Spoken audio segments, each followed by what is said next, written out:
One of the most common complaints about real estate is something called vacancy factor, and today we're going to address the topic of vacancy factor. We're going to talk about the two most common misconceptions when it comes to vacancy factor, when it comes to you owning real estate. And the first thing we're going to do is we're going to compare a larger apartment building to single family, and then we'll compare what vacancy factor in practicality means to you. So here we are, we're at a 35 unit apartment building. And let's assume this is Southern California, so the prices are a little more expensive here. Let's assume this 35 unit apartment building here, you can see all the mailboxes here going all the way up to unit 35. Let's assume each of these units would sell for about $300,000.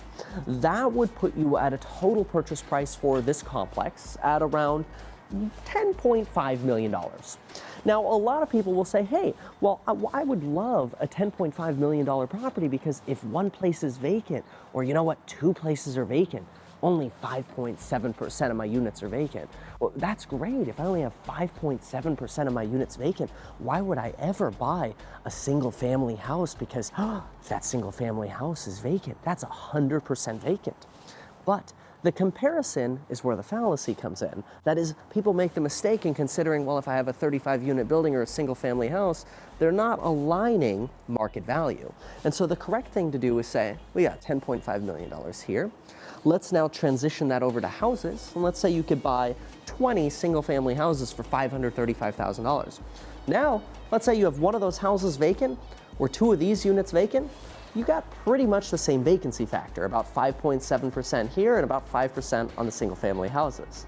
So really, when we now compare it with a dollar volume, vacancy factor doesn't become that scary. Now let's make it a little bit more tangible, right? Because we're talking about a 35 unit building or buying 20 houses. You know, this is a lot. This is a lot to start with, right? So more realistically, we're gonna be talking about duplexes versus single family house. So now let's do a comparison here. If we take a duplex and we compare it to a single family house, and let's say both of them are $600,000, a $600,000 single family house or a $600,000 duplex. Yeah, you know what? When the single family goes vacant, it is 100% vacant. And when the duplex has one of its units go vacant, it's 50% vacant. And you gotta cut the bill for the mortgage, the property taxes, the insurance, the repairs, and everything in the meantime. And that's what scares a lot of people about real estate. And that's what gets people thinking that, well, there should be much more comfort in owning a large apartment building because that's going to give me more security, more balance. But now when we consider the security of a larger building, what should we really be considering? I don't think we should necessarily be considering the fact that, oh, well, if it's bigger, I have more security. If anything, you might have a little bit more risk because you have more tenants, you have more turnover, you usually have more licensed contractors that you have to handle with because you have more governmental oversight. But all of that aside, what is the best thing you can do to minimize your concern over vacancy factor? Well, you should understand how long it takes properties to rent. So now let's just do a quick little math example. If the average turnover on units is 15 months, and the average turnover on single family houses is 45 months, and when they turn over, they're each vacant for 1 week at a time. Let's do some quick math. On the unit side, because there's more turnover in units because they're smaller and people tend to spend less time there, let's say you have that one vacancy for 1 week every single 15 months. That's gonna cost you about $500 every single 15 months. So in a period of 45 months, that's gonna cost you $500 times 3, or $1,500 for vacancy on the unit.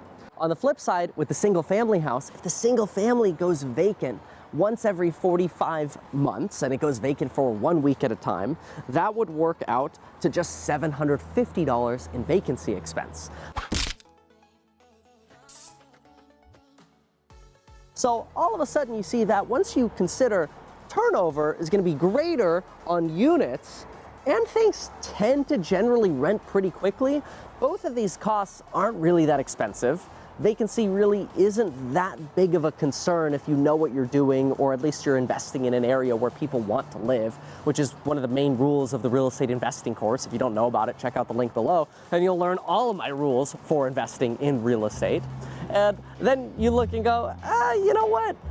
that kind of is a benefit of single family. People are turning around less, it's less of a headache, it's less management, and that doesn't even consider the fact that every time somebody turns over, you probably have to replace the carpet or touch up some paint, and can't always get security deposit deductions for that. So sometimes the cost of owning units when it comes to vacancy is actually a lot higher than the cost of single family.